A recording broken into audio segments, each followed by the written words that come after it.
In this video, I'll detail how to find the iPhone 6 model you are using. So the iPhone 6 is divided into series. So you have iPhone 6, iPhone 6X, and iPhone 6X Plus. So literally, a lot of people can easily differentiate between the iPhone 6 with the iPhone 6 size.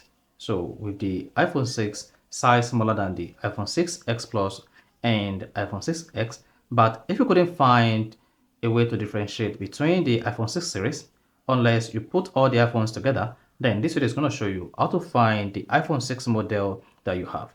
So if I know this video, you found this offer informative, please don't forget to like and subscribe.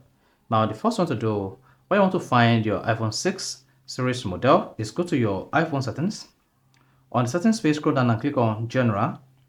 Now, once you select General, locate About and tap that. Then on clicking About, then you should see the model name.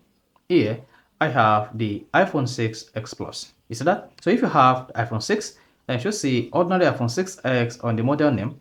And if you have iPhone 6X, you should see iPhone 6S. And for iPhone 6X Plus device, then you're going to see iPhone 6X Plus. So this is an iPhone 6S Plus in my own case. So that's exactly how to find your iPhone 6 name. So if you found this helpful and informative, please don't forget to like and subscribe.